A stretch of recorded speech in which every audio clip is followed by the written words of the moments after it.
You installed a new belt into your customer's car in order to help them with a noise concern, but guess what? The noise is still there. Want to know why?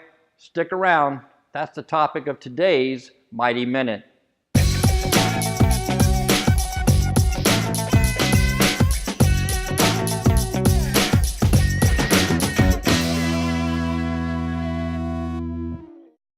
Hi, I'm Pete Meyer, technical editor of Motor Age Magazine.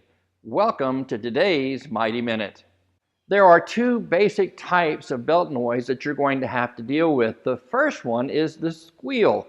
The squeal is a constant noise. It may change in pitch with RPM and is generally caused by a loss of tension. This could be a worn belt, a worn tensioner, or a combination of the two. One thing to keep in mind though when you're chasing down a squeal, if you do find a problem with one of the components, remember the OEMs, they design the accessory drive as a system, so it's always a good idea to replace the belt and tensioner as a set. Now the other and more common is the chirp. The chirp is a series of rhythmic noise, may even disappear under changing RPM conditions. It's caused by misalignment between the accessory drive components. Good news is that it only takes a few minutes to figure out what type of noise you're dealing with. Begin your troubleshooting by first performing a visual inspection with the engine off.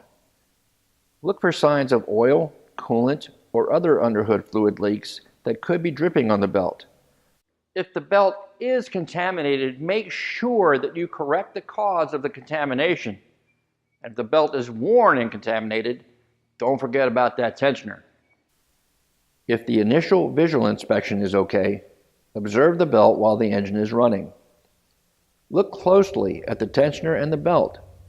Some slight movement of the tensioner is normal, but if it's moving excessively, its internal damper is likely worn and the tensioner should be replaced. Note also how the belt tracks along the pulleys. Does it appear to be running true to center? Once you've completed your visual inspection, you can use the spray bottle test to help you identify what type of noise you're dealing with. Start at the shortest span. This is the most common area for noise concerns to surface. Spray the water stream on the belt ribs where they enter the second pulley in the span. If the noise gets louder, then the noise is being caused by a loss of tension. And while that certainly can be either a worn belt, a worn tensioner, or again, a combination of the two, don't overlook the possibility that the wrong belt may have been installed. If the noise quiets and then returns, the problem is misalignment at the two pulleys you're testing. Continue to repeat the test for each separate span until you've checked them all or found the two causing the problem. If the source of the noise is still unidentified after you've checked all the spans, remove the belt and inspect the accessory drive components by spinning their pulleys by hand, feeling for any roughness or play in the shaft or support bearing.